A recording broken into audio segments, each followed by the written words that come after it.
வணக்கம். இன்னைக்கு நாம ஒரு ரொம்ப முக்கியமான விஷயத்தை பத்தி ஆழமா பார்க்க போறோம். ஆமா, நீங்க அனுப்பின அந்த ஆதாரங்கள் ரொம்ப சுவாரஸ்யமா இருந்துச்சு. செஞ்சிக்கோட்டையின் சிங்கம் இல்லையா? ம், இது வெறும் ஒரு சரித்திர பாடம் மட்டும் இல்ல. இல்லவே இல்ல.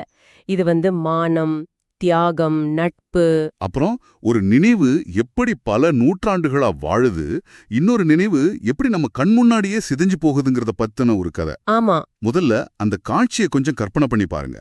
பாறைகளும் மலைகளுமா இருக்கிற செஞ்சிக்கோட்டை. ம், அங்க தேசிங்கு ராஜான்னு ஒரு இளம் மன்னன் திடீர்னு ஆற்காடு நவாப் கிட்ட இருந்து ஒரு செய்தி வருது. வரி கட்டணும்னு சொல்லி. ஆமா, உன் சொந்த மண்ணிலேயே நீ எனக்கு வரி கட்டணும். ம்ஹும். யோசிச்சு பாருங்க, தேசிங்கோட படை நவாபோட படையை விட ரொம்ப ரொம்ப சின்னது. ஒரு கைப்பிடி மணல் மாதிரி. ஆமா, இந்த மாதிரி ஒரு சூழ்நிலையில நீங்க என்ன முடிவு எடுத்திருப்பீங்க? இதுதான் இன்னைக்கு நாம அலச போற முக்கியமான புள்ளி. தோத்துடுவோன்னு தெரிஞ்சும் ஒருத்தர் ஏன் ஒரு போரை தேர்ந்தெடுக்கணும்?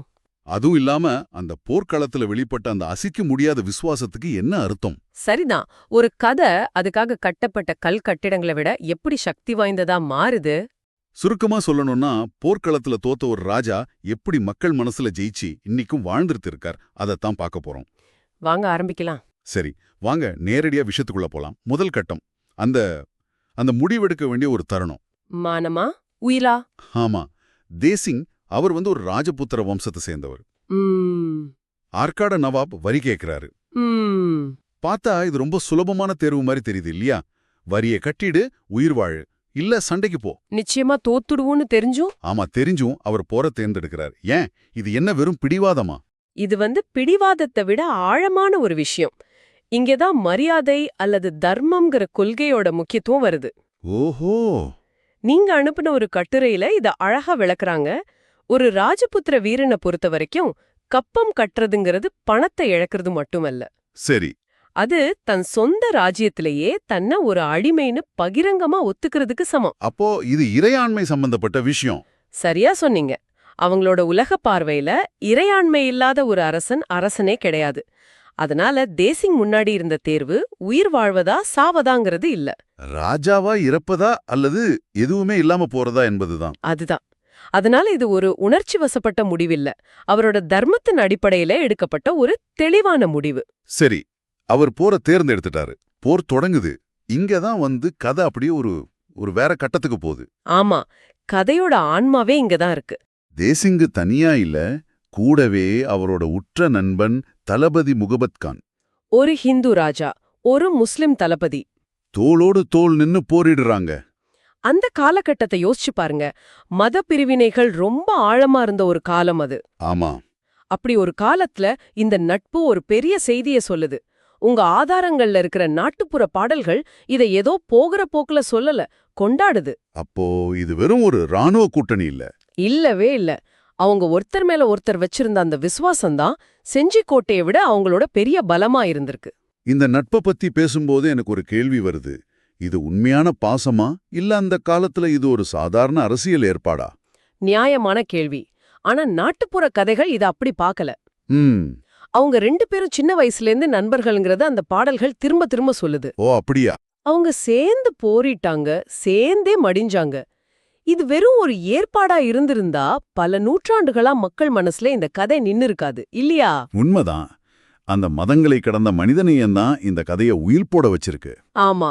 அந்த கூட்டணியில 3ஆவதா ஒருத்தரும் இருந்தாரே, நீலவேணி. அவரோட குதிரை. ஆமா, நீலவேணி. வாள்கள் எல்லாம் உடைஞ்சு போனப்ப அந்த குதிரை தன் குழம்புகளாலையும் பற்களாலையும் எதிரிகளை தாக்குச்சுன்னு நாட்டுப்புற கதைகள் சொல்லுது. ஆச்சரியமா இருக்குல்ல? ஒரு விலங்க ஒரு வீரனோட நிலைக்கு உயர்த்துவது இந்த கதை எந்த அளவுக்கு மக்கள் மனசுல ஆழமா வேரூன்றி இருக்குங்கிறத காட்டுது. இது வெறும் வறண்ட வரலாற்று பதிவு கிடையாது. இது உணர்ச்சிகள் நிறைஞ்ச ஒரு காவியம். ஆனா அவங்க 3 பேரோட வீரத்தையும் தாண்டி யதார்த்தம் ரொம்ப கொடூரமா இருந்துச்சு. நவாபோட படைபலம் மிக அதிகம். ஆமா, 3 பேரும் களத்துல வீரமரணம் அடைஞ்சாங்க. ஒரு வீரமான கூட்டணியின் சோகமான முடிவு. ஆனா அந்த விசுவாசம், அந்த முழுமையான அர்ப்பணிப்பு போர்க்களத்தோட முடியல. அரண்மனைக்கு வருது. ஆமா, தேசிங் இறந்த செய்தி அவரோட மனைவி ராணிபாய்க்கு கிடைக்குது. ம். அவங்க ஒரு முடிவு எடுக்கிறாங்க. இன்னைக்கு நம்மால யோசிக்கவே முடியாத ஒரு முடிவு. ஆமா, தன் கணவன் இல்லாத உலகத்துல வாழ விரும்பாம ராஜபுத்திர மரபுப்படி உடன்கட்டை ஏற, அதாவது சதிக்கு துணிகிறாங்க. இது கதையோட ஒரு ரொம்ப சிக்கலான பகுதி. ஆமா, நீங்க கொடுத்த மூலங்கள்ல ஒன்னு தெளிவா சொல்லுது, சதிமருது ராஜபுத்திர வழக்கம், அது தமிழ் நிலத்துக்கு ஓரளவுக்கு அந்நியமானதுன்னு. சரி, ஆனா அந்த கதை அதை எப்படி பாக்குது? ஒரு கொடூரமான சடங்கா? இல்ல, அந்த கதை அத ஒரு துயரச் சம்பவமா பார்க்கல, ஒரு தியாகத்தின் உச்சமா பாக்குது. ஓஹோ. அவங்க பயத்தோட நெருப்புல இறங்கல, தன் கணவனோட மறுபடியும் சேரப்போற ஒரு ராணியோட கம்பீரத்தோட போனாங்கன்னு உங்க ஆதாரம் விவரிக்குது. அவங்களோட அந்த தைரியமும் அன்பும் எதிரியா இருந்த நவாப் உட்பட அங்கிருந்த எல்லாரையுமே திகைக்க வச்சிருச்சு. அவரோட மனைவியோட தியாகத்தையும் பார்த்து கண் கலங்குறாரு. இது எதிர்பார்க்காத ஒரு விஷயம். நிச்சயமா, ஒரு வெற்றியாளன் தோற்கடிக்கப்பட்டவங்களை இவ்ளோ ஆழமா கௌரவிக்கிறது வரலாற்றிலே ரொம்ப அரிதானது. நவாப் நிலத்தை ஜெயிச்சாலும் அந்த தார்மீக போர்ல தோத்துட்டோமோன்னு அவர் உணர்ந்திருக்கலாம். இருக்கலாம். அதனால தேசிங் ராஜாவுக்கு ஒரு பெரிய கல்லறையை கட்டுறாரு. ஆனா ராணிக்காக அதை விட நிலையான ஒண்ணு செய்ய நினைக்கிறாரு. என்ன செய்றார்? பாலாத்தோட வடகரையில ஒரு புது நகரத்தையே உருவாக்கி அதுக்கு ராணிப்பேட்டை, அதாவது ராணி நகரம்னு பேர் வைக்கிறாரு. அப்போ ஒரு முழு நகரத்தோட பேரே ஒரு காதலுக்கான அஞ்சலியா மாறுது. ஆமா, ஒரு பெண்ணோட தியாகத்துக்கு ஒரு எதிரி கொடுத்த மரியாதை, இதுவே ஒரு தனி காவியம் மாதிரி இருக்கு. சரி, இதுக்கப்புறம் என்னாச்சு? இந்த ராஜபுத்திர மன்னர் எப்படி ஒரு தமிழ் நாட்டுப்புற கதாநாயகனா மாறினார்? அவர் பிறப்பால தமிழர் இல்ல, வேண மொழி பேசினவர். இதுதான் இந்த கதையோட மிக அழகான ஆச்சரியமான பகுதி. சொல்லுங்க. உள்ளூர் தமிழ் மக்கள் அவரை தங்களோட நாயகனா ஏத்துக்கிட்டாங்க. அவங்க அவரை ஒரு வெளிநாட்டவரா பார்க்கல. தன்மானத்துக்காக, இந்த மண்ணுக்காக உயிரை கொடுத்த ஒரு வீரனா பார்த்தாங்க. சரியா சொன்னீங்க. நீங்க அனுப்புன ஒரு கட்டுரையில வர்ற அந்த வரி ரொம்ப சக்தி வாய்ந்தது. அவர் பிறப்பால் அல்ல, சிந்திய ரத்தத்தால் இந்த மண்ணின் மைந்தனானார். வாஹா, எப்படி அவங்க இந்த கதையை தங்களோட தான் மாத்திக்கிட்டாங்க? அவங்க இந்த கதையை எடுத்து அதுக்கு ஒரு தமிழ் ஆன்மாவை கொடுத்தாங்க. தெருக்கூத்துலயும் வில்லுப்பாட்டிலையும் நாட்டுப்புற பாடல்கள்லயும் அதை ஏத்துக்கிட்டாங்க. ஓ. பல நூற்றாண்டுகளா கிராமத்து தெருமுனைகள்ல கதை சொல்லிகள் தேசிங்க ராஜாவோட கதைய உணர்ச்சி பொங்க பாடிட்டு வராங்க. அந்த பாடல்கள்ல எதுக்கு முக்கியத்துவம் கொடுக்கறாங்க? அவங்க பாடல்கள்ல தேசிங்குவோட ராஜபுத்திர அடையாளத்தை விட அவரோட வீரமும் முகபத் கான் மேல அவர் வச்சிருந்த நட்பு தான் முக்கியத்துவம் பெறுது. நீலவேணி குதிரை. நீலவேணி குதிரைக்கு கூட ஒரு வீரனோட அந்தஸ்தை கொடுத்து கொண்டாடுறாங்க.